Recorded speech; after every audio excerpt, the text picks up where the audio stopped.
सोनीस vision channel. आज की video के अंदर हम आपके लिए केस स्टडी लेकर आए ऐसे स्टार्टअप की जिसने एक छोटे गांव से शुरुआत करी और आज बिलियंस ऑफ डॉलर का ये रेवेन्यू जनरेट कर रहे हैं। ये सीरीज हम आपके लिए लेकर आए जहां पे हम आपको बताएंगे कैसे बूटस्ट्रैप कंपनीज अपने बिजनेस को चालू करती है और प्रॉफिटेबल होती है। इन सीरीज से आपको सीखने को मिलेगा कि कैसे आप खुद का पैसा लगा के खुद का बिजनेस चालू कर सकते हो और without VC fund, angel investor आप बिलियंस ऑफ डॉलर का रेवेन्यू जनरेट कर सकते हो। जहां पे विप्रो जैसी कंपनी, इन्फोसिस, गूगल, मेटा और बड़े बड़े funded startup Byju's, Unacademy firing, lay off कर रहे थे, वहीं इस कंपनी ने $1 बिलियन का रेवेन्यू कराए और 2000 नए एम्प्लॉयज को हायर कराए। जी हाँ, आज मैं आपके लिए केस स्टडी लेकर आया हूं जोहो की कि कैसे जोहो एक यूनिकॉर्न बना, कैसे श्रीधर ने इस कंपनी को $1 बिलियन के रेवेन्यू तक लेकर गए। देखिए, आप में से काफी सारे लोगों को लगता है कि जोहो की शुरुआत और जो इसके फाउंडर है वो श्रीधर है। ऐसा बिल्कुल भी नहीं है।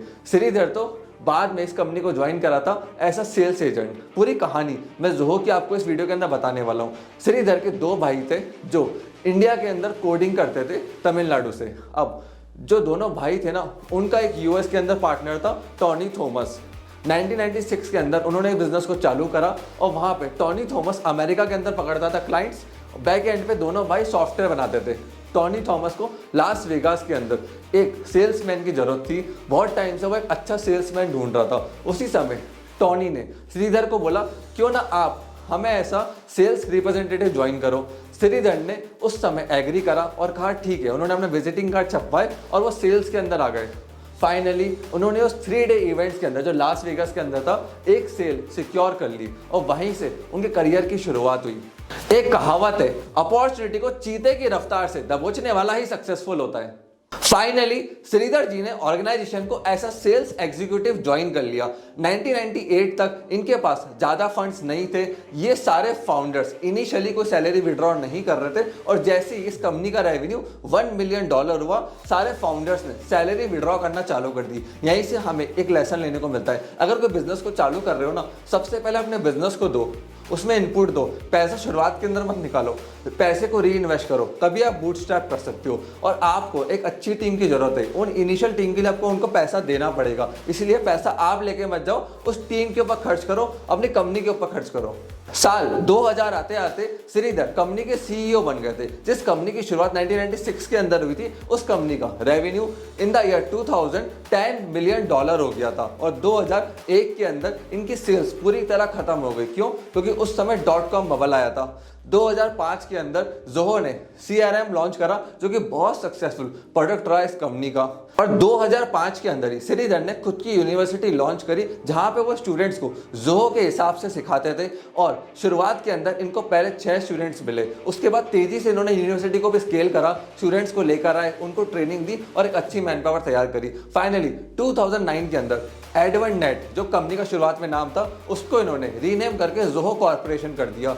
2015 आते आते इन्होंने 25 सक्सेसफुल प्रोडक्ट लॉन्च कर दिए और 2020 के अंदर इनके पास 10,000 से ज्यादा एम्प्लॉइज थे।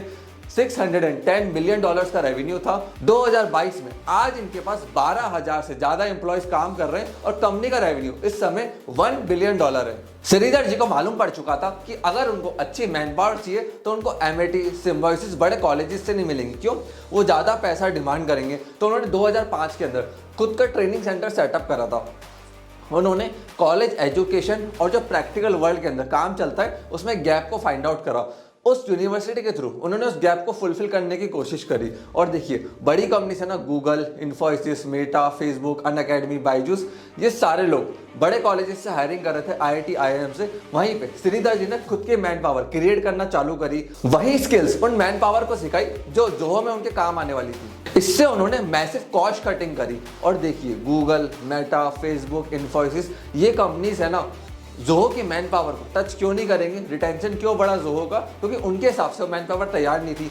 ये मेरी मैन पावर जोहो के हिसाब से तैयार थी। उन्होंने गांव के अंदर जाके कंपनीज के ऑफिस को सेटअप करा। उससे हुआ क्या? मास रिटेंशन इस कंपनी को मिला। एम्प्लॉयज छोड़ के नहीं आने लगे। बहुत अच्छा कल्चर इन्होंने बिल्ड करा। अब जोहो की स्टोरी से हमें क्या सीखने को मिलता है? सबसे पहली चीज, बिलीव, बूटस्ट्रैप एंड ग्रो। हमेशा VC फंड, एंजल इन्वेस्टर के पीछे मत भागो। इनसे क्या होता है, आपकी सोच पे एक रोक लग जाती है। क्या होता है, पैसा आ गया, अब मुझे क्या करना है, अच्छी मैन पावर ढूंढनी है, मार्केट से 4-5 लाख 20 लाख के लोग लाने, बड़े बड़े पैकेजेस पे उनको काम पे लगा देना है, वो अपने हिसाब से कंपनी चलाते रहेंगे। आपका ब्रेन नहीं लगा जिससे कंपनी को फाउंड करा है, बूटस्ट्रैप करोगे, खुद दिमाग लगाओगे, रेवेन्यू कैसे लेकर आना, कस्टमर की जेब से पैसा कैसे आएगा। फर्स्ट सेल्समैन अपनी कंपनी के आप होने चाहिए, ना कि आप किसी एम्प्लॉय को लेकर उसको फर्स्ट सेल्समैन बनाओ। इस चीज का ध्यान रखना। दूसरा लेसन इस स्टोरी से हमें सीखने को मिलता है, it's okay to make mistake. Shridhar ji ने 15 लाख रुपए प्रोडक्ट के अंदर लगाए थे और फाइनली वो प्रोडक्ट बहुत बड़ा फेलियर साबित हुआ, 15 लाख रुपए पूरे उनके डूब गए। तो उन्होंने कहा फेलियर सबकी लाइफ में आते हैं, अगर आप लॉस में जा रहे हो, अगर आपके प्रोडक्ट फेल हो रहे हैं, तो आप सीखो उन चीज़ों से, रुकना नहीं है, उन चीज़ों से सीखना है, इंप्रूव करना है, कस्टमर की डिमांड को समझना है और वापस नए प्रोडक्ट्स और सर्विसेज को लेकर आओ। तीसरा lesson, scaling requires long term thinking. अगर लॉन्ग टर्म आपको जाना है ना, और अगर आपको स्केल करना है, तो आपको लंबा सोचना है।